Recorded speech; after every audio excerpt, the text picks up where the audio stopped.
Good morning. Today is 3rd of March, and this is the pre-market report, as now people know for 1 2 days. So now, how did the American market and everything perform? Is basically evident from how all of a sudden all the traders who were bearish yesterday on social media have all come positive. But before that, let's look at basically where we are on a positional basis in the indexes. Now, when we look at the SGX Nifty, we basically see that we are at the same point as before, and we have moved basically the S6 Nifty is right now from the doji, and the 20-day has come closer to the 200-day. So, can we rise further? Yes, but the rise, according to me, is going to be very painful and slow, as there's a lot more on the resistance side than there is on the support side. Now, when we come to the Nifty future on a positional basis, basically on the Nifty future yesterday had a gap down, so now it has a gap down resistance to encounter. Apart from the gap down resistance, well, just when we blindly look at it, there is a 680 resistance you can say on the candle charts, which is similar to the gap down, and then after that you will have to encounter the 20-day moving average. But right now it looks neutral. It looks like it's trying to base out, and even something like the mixture which I've done on RSI and ADX on one of my indicators shows that. But we have to see whether it pans out, because there's a lot of resistance. Literally every 50, 100 points for the Nifty, there's a strong resistance zone. So that's going to be very tough for the Nifty to break above those zones in a clean manner, which will allow traders to make money, because you can break above those zones, but in a whipsaw manner, which will make everyone lose money. Also, because the stops will be taken out. Now, when we come to the Bank Nifty, this was a brutal gap down yesterday for the Bank Nifty, and yesterday, as I shared on the video, the levels of Nifty and Bank Nifty worked perfectly, as Bank Nifty's low was 15 points away from the support given yesterday. So it was a very easy trade for anybody to do who utilize the levels and just has basic knowledge of technicals. After that, to make an entry. Well, now let's come towards the American indices. Basically, American indices last night they're doing the same drama as the Indian. They're battling with the 20-day moving average. Only for them, it's way below. Their 50 came down below 200 also, so they have more of a task. And when we look at the 3 hour chart, there's simple technical resistance there is good enough. I'm not going to the levels of the American index, as we aren't trading that.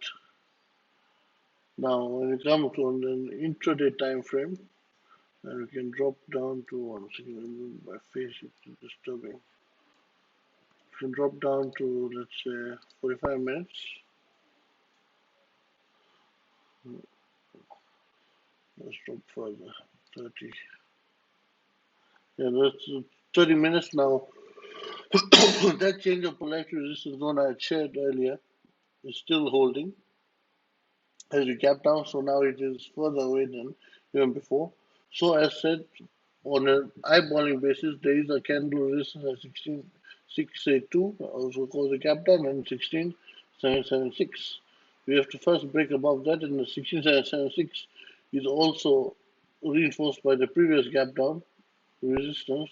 So there is multiple resistance there. Then there is also the change of polarity resistance, which I discussed in the first pre-market video we did. So basically, we can say between 16,768 and 16,854 will be very hard for the Nifty to go through as of now, and this has been proven time and time again. Now, when we come to the Bank Nifty has a candle resistance zone at 35,669 and at 36,213, we can say. Now, this is also again going to be the same issue. that it will be having to battle it out with the index. Now, when you look at the quant resistance levels, so if a quant resistance level of mine is matching with the candle resistance, then I can nearly guarantee that today we will cross that. That's from what I've seen before. Yesterday, one person asked me why I'm not looking at the position levels. Because right now, unless you're very good at it, if you try to do position option selling, you will get your behind kicked. So it's better to only share the intraday. Once the market stabilizes, I can also share for positional. Now, resistance is, as discussed, 16,670, which is a match to the candle resistance zone actually. If we break that, then 16,750, and if you break that, 16,847 to 16,930. Now, let me look at one to my charts.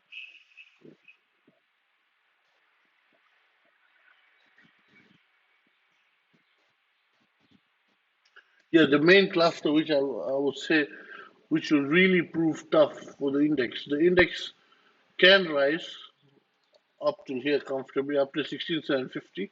When I'm looking at the chart on my other screen with all my indicators, and the quants drawn.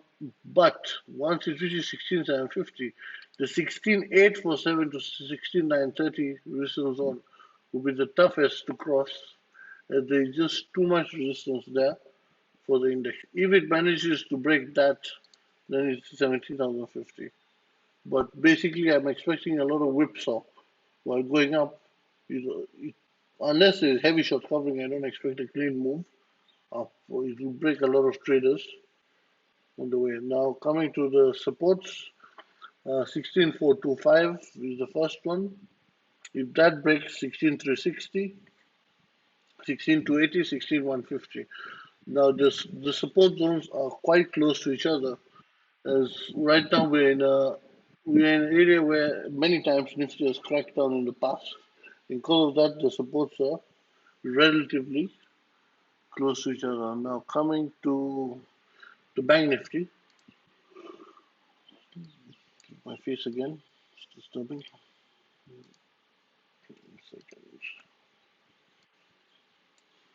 Coming to the Bank Nifty, when we look at it, is the first resistance on the upside is 800, which is similar to yesterday,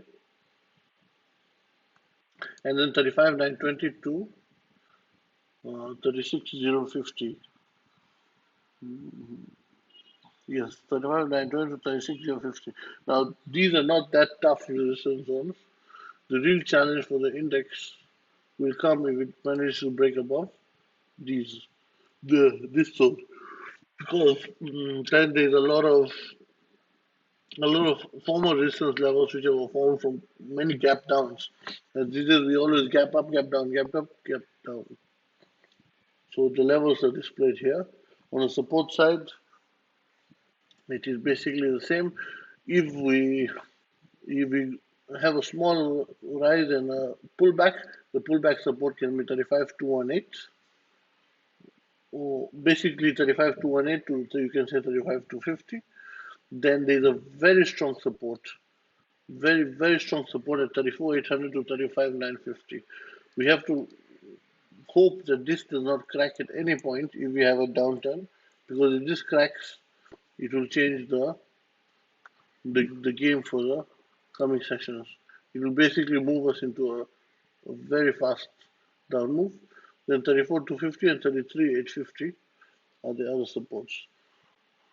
I'm not going to say whether I'm bullish or bearish or anything, because as I said yesterday, we touched both sides, and this was seen also yesterday. We fell to the support, then we rose to a resistance in the last 15 to 30 minutes. So we touch both sides. So being bullish or bearish does not matter here, because we're below that change of polarity zone. Unless we break above that, then you can say bullish or bearish. For any trader saying that right now is wasting time. You'd rather say you're bearish than bullish. Thank you and good luck trading. Also, do like and subscribe to the channel.